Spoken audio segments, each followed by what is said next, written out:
¿Qué tal, Esteban? Muy buenas noches. Bueno, un acto lindo el de ayer, ¿no? A pesar del frío. Muy frío, sí, pero... un viento que cortaba la carne, como decían Sí. nuestros viejos. Pero muy emotivo y con la calidez o el calorcito que le pone muchos jóvenes. La Secretaría de Derechos Humanos quiso brindar un homenaje a quienes. No, nosotros fuimos a compartir. Yo siempre aclaro que estas fechas, digamos, quienes tienen la iniciativa y debemos respetar es la propia Iglesia. Y nosotros sumarnos y a veces dar una mano en cosas muy concretas.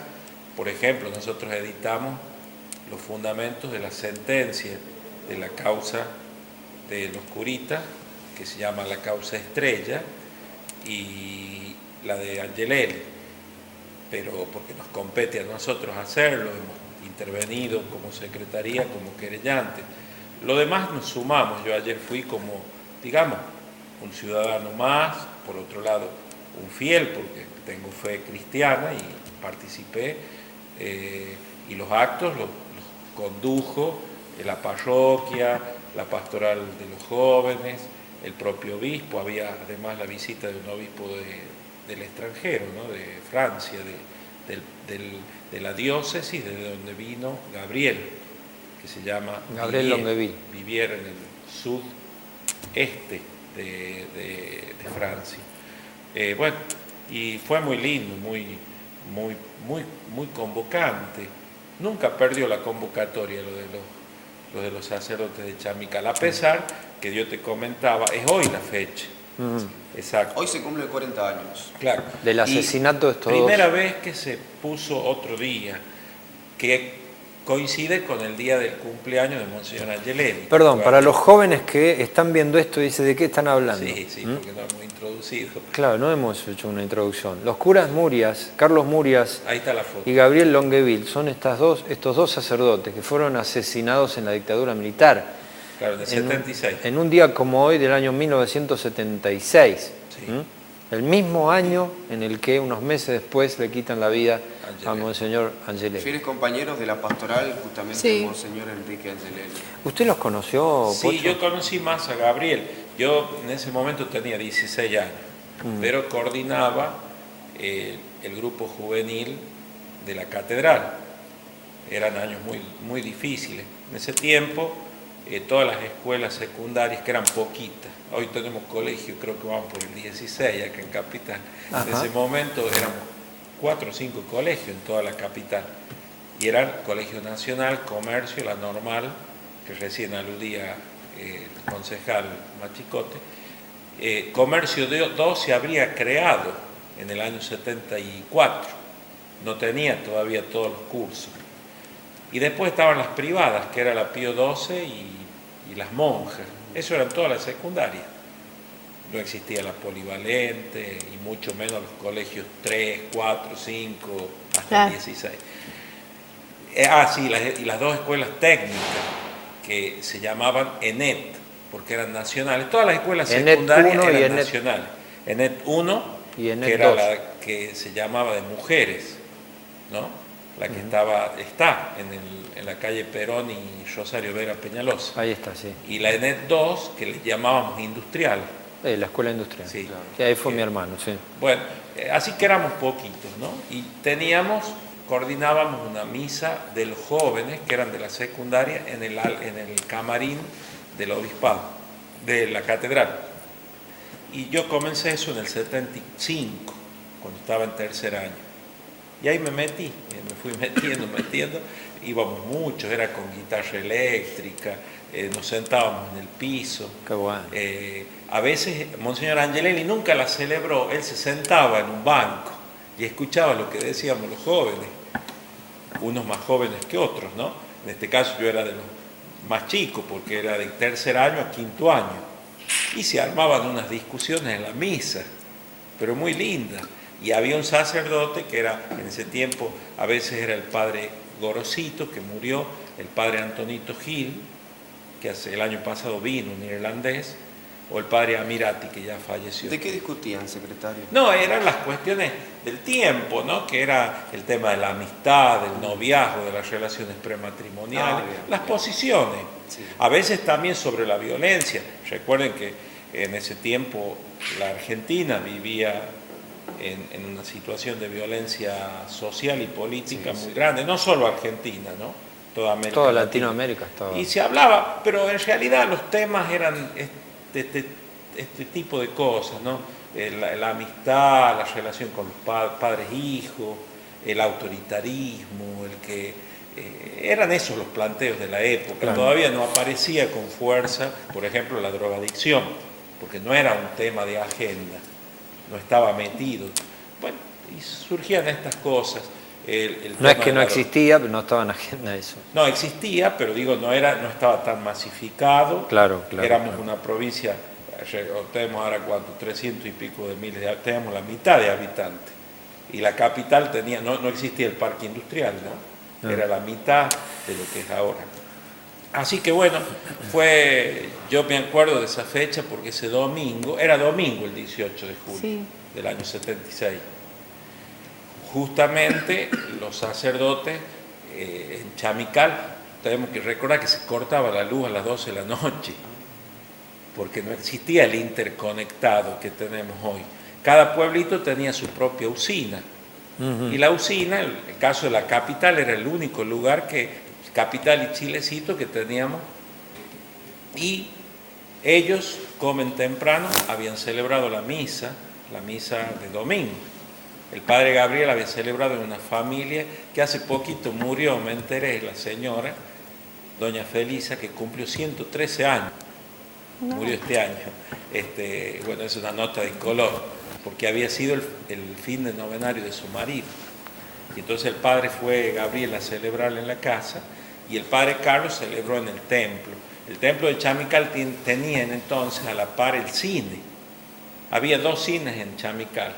Uno frente a la Plaza Nueva, que le llaman, y otro al lado de la iglesia, que era de la iglesia. Y lo administraba grupos de la parroquia.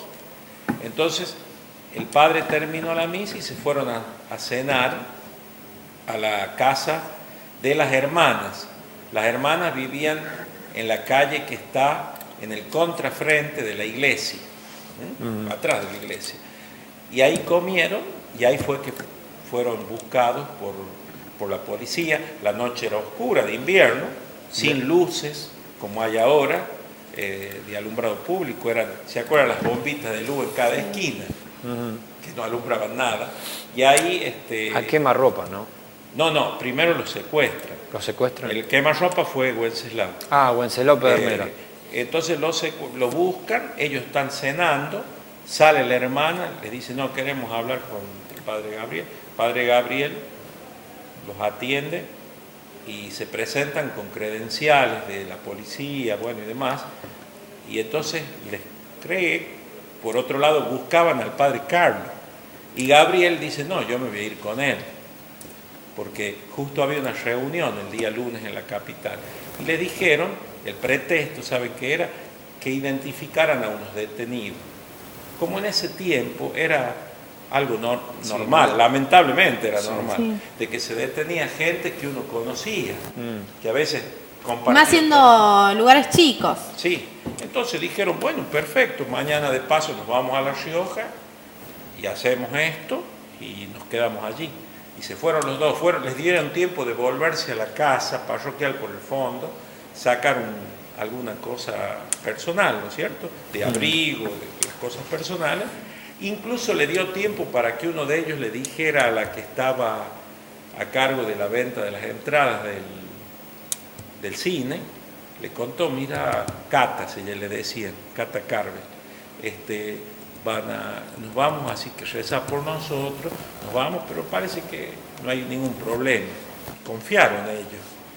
Y Catita Carver, que ya es muy mayor, les dijo, bueno, cuídense, padrecitos, vamos a rezar, pero miren que están pasando cosas tan feas. Claro, todos se veían venir. Y ahí fue el secuestro, porque salieron en ese auto que los buscó con esas personas y ya no pudieron saber más hasta los 2 días después, cuando los encontraron tirados en el terraplén de la vía del otro lado, Claro. al lado A diferencia contrario. de Angelini, siempre se supo que fue un asesinato. Sí. Bueno, porque Fíjate que además, acá, que en este homenaje hicieron un pasaje de la escenificación del asesinado de Carlos y Gabriel, ¿no? sí, eso fue Interpretado la por los jóvenes. peregrinación.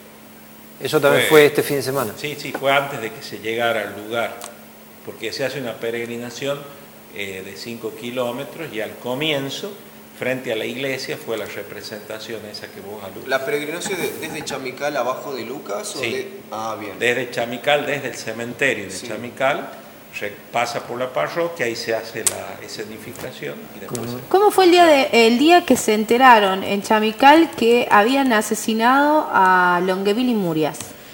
El Bueno, impacto. ya había una sospecha, ¿saben por qué? Porque los curas no llegaron nunca a La Rioja. Claro.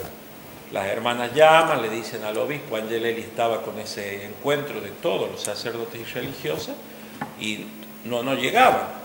Entonces comenzaron a preguntar en la policía, en el regimiento, en el servicio penitenciario, en cada comisaría, no había noticias de ellos. La sospecha estaba. Y tan es así, yo me acuerdo patente, porque yo estaba todas las tardes en el obispado, en la catedral, Ajá. y tomábamos mate mientras nosotros en ese tiempo nosotros mismos hacíamos las hostias, Sí. ¿no? El pancito de las hostias y los cortábamos, y el padre Gorosito, que había teléfonos fijos y muy pocos teléfonos fijos, la guía era cortita de La Rioja, quedó ahí al lado del teléfono fijo, no había inalámbrico tampoco, y atendió cuando avisaron a eso de las 4 o 5 de la tarde, que había sido 6 de la tarde, encontrado a los 2 días. ¿Por qué? Porque la zorra, en ese tiempo andaba en el ferrocarril, la zorra que hacía el trayecto de cuidado de las vías, de Chamical hasta Chañar, Castro Barro, y hacía de Chamical hasta Patía. El día lunes no iba para el lado de Chañar, Ajá. iba para el lado de Patía, por eso no lo vieron. En cambio, el día martes, que era 20 ya, les tocaba ir para allá. Como iban a las 6 de la mañana, estaba oscuro, no vieron nada. Mirá. Cuando vuelven, que vuelven a las 5 o 6 de la tarde, se dan cuenta que había 2 cuerpos al costado, como si fueran borrachos, pero claro, después se paran y ven que hay sangre, bueno, y toda la escena tremenda, y ya asociaron, no, estos son los curas. Claro, qué Que tremendo. había. Qué va. Y ahí se da la voz de Aura al obispo que estaba acá. Todo lo que- Bueno, y pasó, después siguió todo lo que Todo siguió. lo que tuvieron que vivir en ese año tremendo Así para la que historia la comunidad argentina, lo ¿no? vivió con mucho dolor, pero también con mucho miedo. Porque recordemos que Chamical dependía casi el 80% de su vida económica y social era de la base. Base aérea Porque militar eran también. todos empleados de la base, civiles o militares. Y los que no eran empleados eran casados con alguien de la base, Claro, ¿no? era el circuito económico. Entonces eran hijos, primos, parientes, así que había un vínculo que Mira, hacía que tuvieran mucho Ahí, tiempo. ahí está la imagen de la Ah, eso lo vi significación ayer, de lo de ayer. Mira el frío que hacía, como tan... Y los chicos jóvenes que se prestan para, lógicamente, poner en escena, Revivir la historia. revivir la historia. Eso es muy loable, ¿no? De Eso resaltar ya- en los jóvenes. Y esa es la cruz que se puso y al poco tiempo se la valió. Pero, y tiene las balas Las aquí balas. marcadas. Y sí. desde entonces la cruz no está más allí. Claro. Se la dejó como reliquia en el despacho parroquial. Yo estuve ahí. Ya tienen los orificios todavía de las balas. Siempre está la cruz. Alguno y entra a la parroquia para hacer un trámite, ¿no es cierto? Nadie supo nunca quién valió. No, fue también. Eran épocas en que ni siquiera atinabas a averiguar porque era tal el espanto y el miedo de que Claro, te pasara no, algo que imagino. no. Bueno, y ahí están los chicos. Todos sospechaban quiénes, ¿no? Secretario, Claro, por usted supuesto. tuvo más relación con Gabriel. ¿Eh? ¿Usted tuvo más relación o más Lo con No, yo no, conocemos. porque Carlos hacía muy poco que estaba en La Rioja, Sí. Carlos. Él era un joven, pocas veces había venido a la ciudad. En cambio, Gabriel ya llevaba más años y yo lo solía ver cuando había una celebración, el Tincunaco, el día de San Nicolás. ¿Cuál era la forma de contactarse, de relacionarse él con la gente? ¿Qué Él lo, era un hombre qué lo caracterizaba? él era un hombre parco porque tenía dificultades, nunca aprendió bien el castellano. Es francés, Sí. pero ha visto que hay personas que tienen facilidad para aprenderlo, otros no. Así que él era gracioso y por ahí, claro, en el propio pueblo se le reían de algunas expresiones que él tenía. Pero era muy cercano, muy cariñoso. Él andaba en bicicleta, esas bicicletas inglesas, ha visto esa grandota, que también el padre irlandés que estaba acá era igual. Y recorría, iba mucho a visitar, aprendió a tomar Pastoraba mate. en esa bicicleta. Aprendió a tomar mate, le gustaban cosas que no tenía en Francia, por ejemplo el pan casero. Y se caía a las casas donde se hacía, que eran muchas en ese tiempo en Chamical, porque le encantaba. Bueno, y era una persona de ir al campo, le gustaba cazar, siempre tenía una escopeta, iba en el Citroën. Sí, aparte vale destacar que en esa época tan dura, en donde la presión era tan grande, la gente acudía muchísimo a la religión también. Sí. Era una búsqueda que por ahí uno tenía. Pueblos chicos, muy religiosos. Sí. Las historias más lindas de Gabriel están vinculadas al bautismo, al casamiento, a los 80 años. La gente tiene fotos, todas en blanco y negro. ¿Alguna vez se te cruzó que podrías haber sido víctima? Sí, bueno, yo, digamos, pienso, uno no quiere autorreferenciarse porque... No, te lo pregunto porque creo que te habrá cruzado. Soy digno de desatarle los cordones de los zapatos a Gabriel y a Carlos, ni a Angelelli mucho menos. Lo que sí me parece que era una persecución a la iglesia, y no importaba quién fuera, si había alguien que, como Carlos, que era un joven entusiasta, fogoso, arriesgado, que decía, cantaba a las 40 con mucha decisión, pero a la vez era amigo de los jóvenes. Carlos, él tocaba la guitarra, se juntaba en la esquina de la plaza, siempre lo recuerdan, ahí guitarreaba, le gustaba también el tema del deporte, bueno, y participaba como un muchacho joven. Se recuerdan que Carlos tenía 28 años cuando fue asesinado. Qué va. Es decir, tenía la mitad de los años que tengo yo ahora. Mira vos. Delfor, y volviendo ahora o trayendo, saliendo un poco de esa historia y volviendo a la actualidad. El otro día se vio en el desfile de la Independencia. Allá en Tucumán. A Sí. Aldo Rico. No. En Buenos Aires. En Buenos Aires. Hubo dos cosas. Ahí hay una confusión porque yo saqué incluso un comunicado. A ver. Hubo dos desfiles. Uno en Tucumán. En el desfile de Tucumán hubo un hecho que no trascendió tanto porque se lo filmó poco, que es de que se inmiscuyó, se coló en un grupo de excombatientes de Malvinas, una bandera con algunos personajes conocidos de Tucumán que eran excombatientes del Operativo Independencia, ¿no? ¿Qué pasó? Inmediatamente la secretaria, ya es mujer, de Derechos Humanos de Tucumán, nos mandó a todos los secretarios que estamos en un grupo de WhatsApp un comunicado de repudio que hizo la Secretaría Tucumana. En Tucumán. Al que nos adherimos los que quisimos. En este caso yo sí me adherí.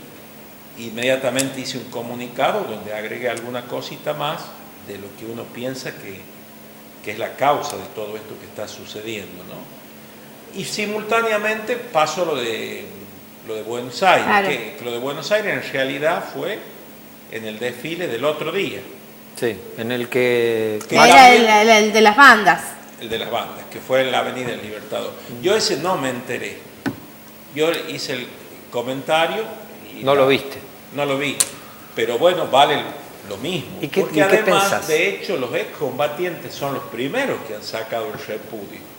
En defensa propia, dijeron, nosotros no tenemos nada que ver ni con Aldo Rico, ni con un represor que está incluso procesado y condenado en la causa de Capilla del Rosario de Catamarca.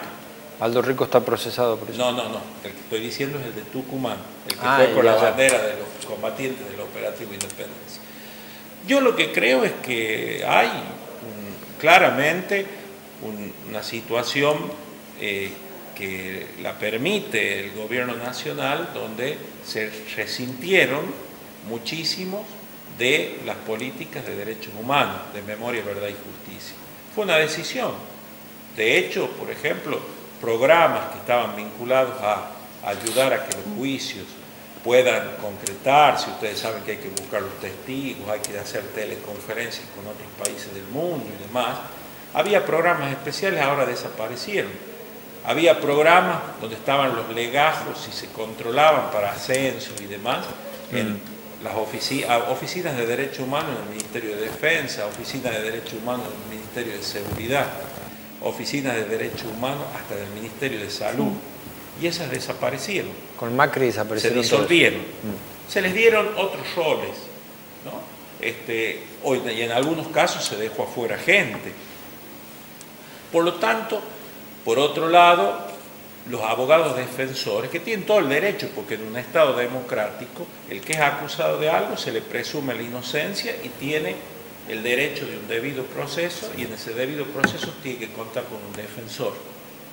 Esa es una garantía constitucional para cualquiera, a cualquier acusado, delincuente común, delincuente, en este caso del terrorismo de Estado. Eso uno lo reconoce y lo respeta.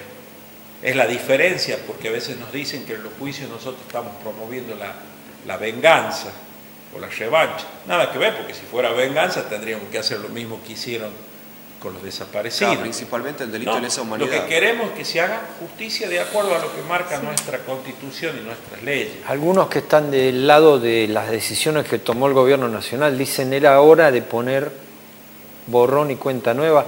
Los militares también son argentinos. Hay que reanudar esa relación con los servicios de las Fuerzas Armadas.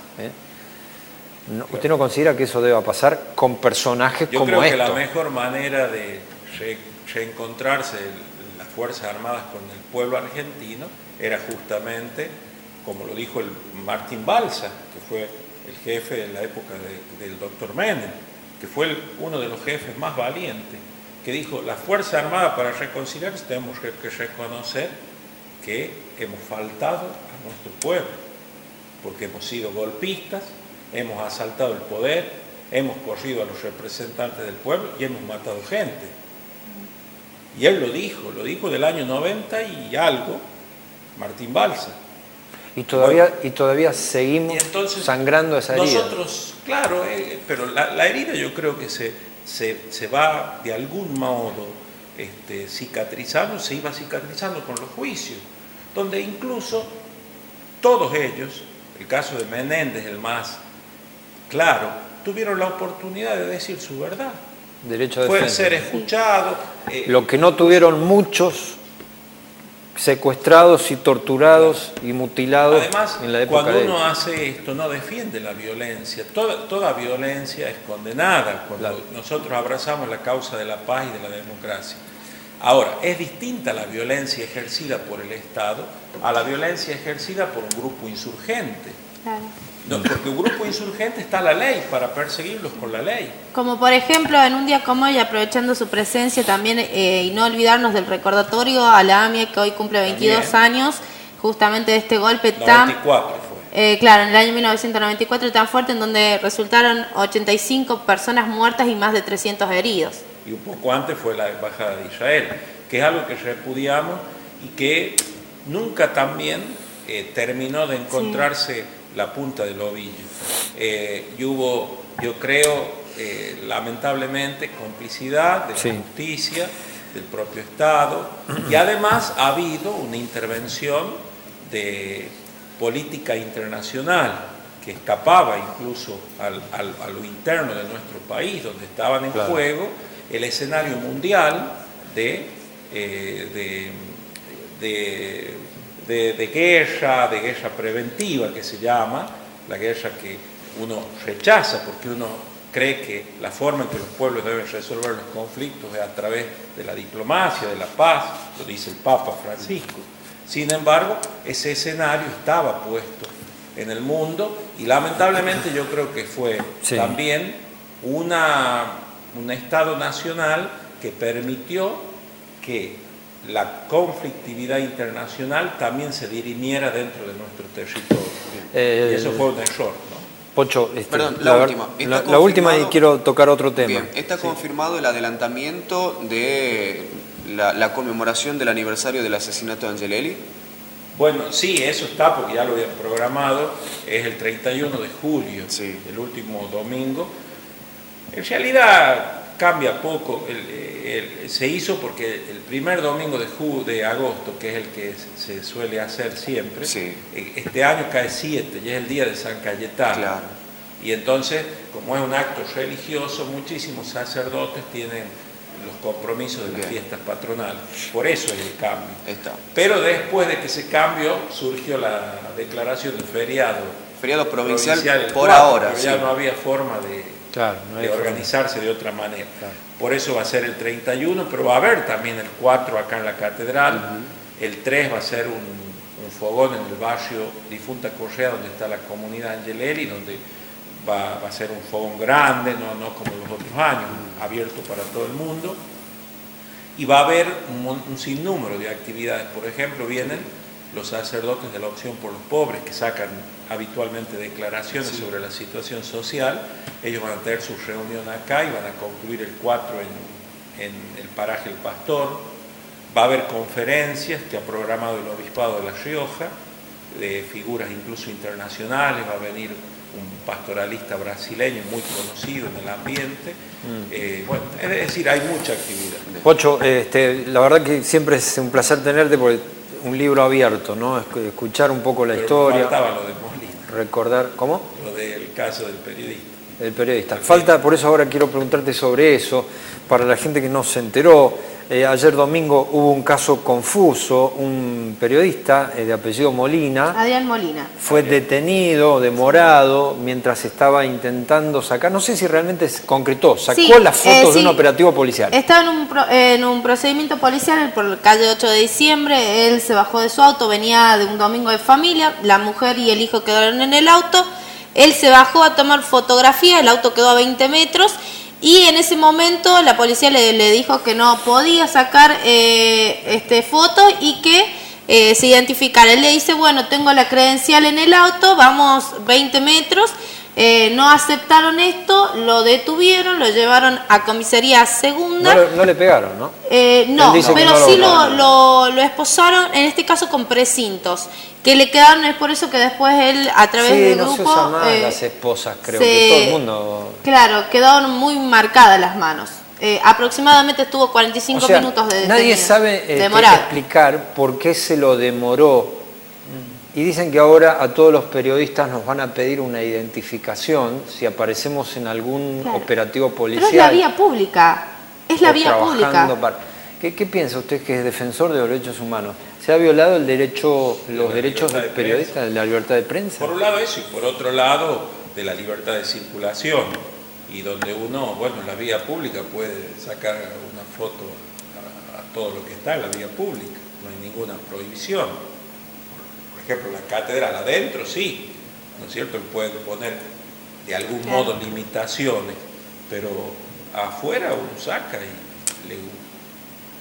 lo que sea, ¿no es cierto? La gente que está manifestándose, de los vendedores ambulantes. Pero yo, bueno, me enteré en Chamical de este hecho, inmediatamente conseguí su teléfono, el de este periodista Adrián, y lo llamé para solidarizarme y ponerme a disposición. Él en ese momento estaba haciendo la denuncia que ahí veo, la imagen que no la pudo hacer porque le dijeron que espere y pasadas las 11:30 le dijeron no, ya no hay tiempo, tenemos que cerrar, entonces no le tomaron la denuncia. Eso me dijo él porque yo lo hablé cuando estaba por entrar. Me dice, te corto porque voy a hacer la denuncia. Lo llamé después, me contó que no había sido posible. Digo, bueno, hace la denuncia, que por supuesto tiene otro nivel de implicancia, que es la denuncia administrativa. En la secretaría, ahí está el doctor, yo estaba todavía en Chamical, y él me dijo que no, que prefería que no, que fue un hecho que él ya lo denunció públicamente. ¿Pero que no la va a hacer a la denuncia? Que no iba a ir a derechos humanos. Le digo, bueno, pero es lo único que yo te puedo ofrecer aparte de la solidaridad. no puedo yo hacer una denuncia Sí. por un trascendido, tenés que venir y dar tu testimonio. Ahora, no es el y primer- entonces, bueno, de todos modos, yo opiné sobre el caso, porque lo que me parece preocupante, lo dijimos, yo saqué hace poquito un pronunciamiento respecto a la violencia institucional, en dos oportunidades. Una, cuando fue el procedimiento en la avenida Perón, de un chico, no es menor, pero un chico que se iba al tratamiento que le había dictado el juez como medida de recuperación con su madre, que fue detenido Sí. al bajar del colectivo. Sí. Fue De una escándalo. manera brusca, sí. Bueno, nosotros estuvimos ahí y nos manifestamos. Después hubo otro caso, el caso de un muchacho que es fotógrafo, Herrera, que también pasaba y estaba en la calle Rivadavia, donde está el banco. Claro, él ha fotografiado había los camiones de fotografiado caudales, sí. el tema del camión de caudal. Sí, sí. Pero desde un lugar que estaba él, estaba en el cajero para usar del cajero y sacó la foto. Bueno, también detenido. se le redujo la cámara Se le quitó la fotográfica cámara. y se lo invitó a ir a la primera. Al final, cuando llegó, lo largaron, pero lo trataron, según sus declaraciones, de forma con improperios, de Sí. mala manera. Bueno, y nosotros ahí advertimos que nos preocupaba de que se ejerza violencia institucional. Ahora, sea periodista o no, cualquier No, cualquiera. ciudadano Luis tiene Páez- derecho a fotografiar un acto público. Sí, cualquier en este caso ciudadano. es- Ya decimos sacaron lo un mismo. comunicado de Sí. de la policía. Y nos parece que lo importante es que la propia justicia, la propia policía ejerza la autopurgación a través de asuntos internos. Nosotros siempre mandamos una advertencia, no tenemos potestad para accionar, sancionar. sí. Tenemos la potestad de llamar la atención del incumplimiento de estándares de derechos humanos que están en las leyes. Me gustaría saber qué dicen las autoridades al respecto, autoridades policiales. Ya sacaron un sacaron. comunicado en la jornada de hoy con respecto a esto, básicamente y en síntesis, porque Sí, es muy en largo. síntesis, a ver. Dice que van a comenzar las investigaciones pertinentes como para resolver y dilucidar este caso. Claro, lo que dijo el jefe de la policía, Luis Páez, es que si hay algo que haya extralimitado las funciones de la policía, se va a sancionar, pero primero se debe investigar. Se debe investigar qué pasó. Concretamente, ese es el comunicado. Claro. No, y también está el derecho de defensa, que como en todo procedimiento administrativo judicial hay que garantizarlo. Pero bueno, nos parece sí que hay prácticas que no se compadecen con el sistema democrático, que tenemos que erradicarlas. Y en eso no estamos en contra de la policía, porque en la generalidad, la mayoría de los policías son buenos. buenos. Hay muy buenos no policías. estamos acá condenando a la institución, Hay muy buenos policías. sino que estamos diciendo que hay prácticas que hay que resolver. Por uno- Como si hay prácticas médicas, uno las tiene que denunciar. Claro. Y el propio médico que se esmera, dice, bueno, yo quiero que se separe la paja del Por trigo. uno no pueden pagar todos. Claro. Hay periodistas buenos, hay periodistas malos, hay periodistas mediocres, hay algunos que solo nos dedicamos a leer noticias, Hay- que no somos tan buenos como y otros. ahora que hablamos de sacerdotes, hay sacerdotes buenos y Sacerdotes buenos, malos. Hablando de sacerdote Vamos. malo y bueno, No una tenemos más tiempo. cortita. A ver. Los dichos por parte de una red social de el cura Quinteros, Omar Quinteros, No sé. con respecto Ese a tema, la por imagen Dios. de Carlos Menem, que dijo un Pidió un sarcófago para pidió esta un sar- momia. El cura Quintero pidió un ¿A sarcófago. dónde fue eso? A través de una red social subieron la foto No, de a Carlos través de Menem. su cuenta de Facebook ha comentado una foto Sí. del expresidente y lo calificó de esta manera. Pidió un sarcófago para esta momia viviente, haciendo referencia al expresidente Carlos Menem. Tremendo, ¿no? Tremendo. Por ahí cura son, Quintero. bueno, yo creo que no debe estar en el ánimo del sacerdote, sino que, bueno, son expresiones que uno tiene que cuidar, ¿no? Desatinadas. Bueno, son seres humanos todos, incluso yo hasta me cuido de los propios que son procesados, yo jamás digo son unos asesinos, lo tiene que decir la justicia. Pero hay ¿no? exabruptos, hay sí, exabruptos epítetos, hay porque, cosas bueno, que a veces deben cuidarse. nos hacen pisar el palito o nos vamos de boca. Bueno, y no es un partido de fútbol. El partido de fútbol tampoco a veces se justifica, pero uno entiende que está... Delfort. Sí. Sí, No, ya está, el partido de fútbol ya pasó. Ya pasó para sí, los boquenses. Cuando termina el partido se acabó la discusión. Sí, Del es fútbol. la pasión. Exacto. Te agradezco siempre la predisposición para con nosotros. Muy bien, buenas noches. Muchas gracias, secretario de Derechos Humanos.